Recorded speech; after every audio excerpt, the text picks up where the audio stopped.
Alright, tahu nggak sih? Kalau Belanda itu bukan cuma negeri tulip dan sepeda. Mereka hidup di tanah yang, kalau nggak hati-hati, bisa tenggelam kapan saja. Lebih dari separuh wilayahnya rawan banjir. Bayangin, di negara lain, laut itu tetangga, di Belanda. Laut itu lawan abadi. Tapi satu hal yang pasti, manusia di sana nggak pernah menyerah. Bab 1. Ancaman alam. Kalau lihat peta Belanda, pasti langsung sadar, wilayahnya datar banget. Dan yang bikin unik, 26% wilayahnya itu lebih rendah dari permukaan laut. Nggak main-main, sekitar 2/3 penduduknya hidup di area rawan banjir. Dari dulu, mereka sadar, kalau air nggak diatur, ya manusia yang bakal diatur sama air. Bab 2. Solusi awal. Tanggul dan desa. Sejak abad pertengahan, orang Belanda udah mulai membangun tanggul. Tapi ini bukan proyek pemerintah loh. Masyarakat sendiri yang turun tangan, gotong royong bikin tanggul tanah buat lindungi desa dari air pasang dan badai. Dari situlah lahir Waterboards, organisasi pengelola air tertua di dunia. Bab 3.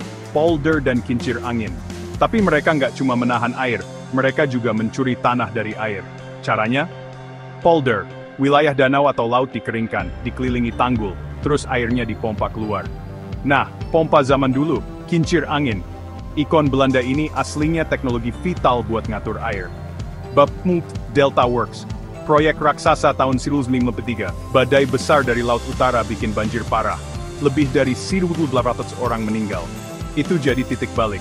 Belanda langsung bangun Delta Works, proyek perlindungan banjir paling ambisius di dunia. Ada bendungan, gerbang laut, kanal, tanggul super kuat. Ada juga Oosterscheldekering, gerbang laut raksasa yang bisa dibuka tutup sesuai kondisi. Dan Maaslandkering, gerbang otomatis yang siap siaga pas badai ekstrem. Bab 5. Manajemen air modern. Sekarang, semuanya makin canggih. Ada sensor digital, sistem prediksi banjir, pompa otomatis raksasa, sampai rumah terapung. Bahkan kota-kota sekarang didesain supaya bisa hidup bareng air. Waduk darurat, taman multifungsi, semua bisa berubah jadi penampung air hujan ekstrem. Konsepnya, living with water.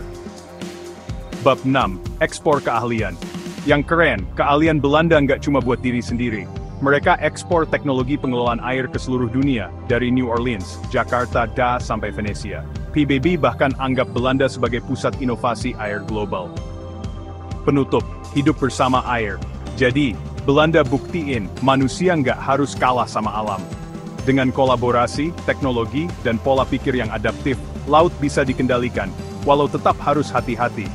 Karena, pada akhirnya, ini bukan cuma soal alat canggih, tapi soal cara hidup dan membangun masa depan di dunia yang terus berubah.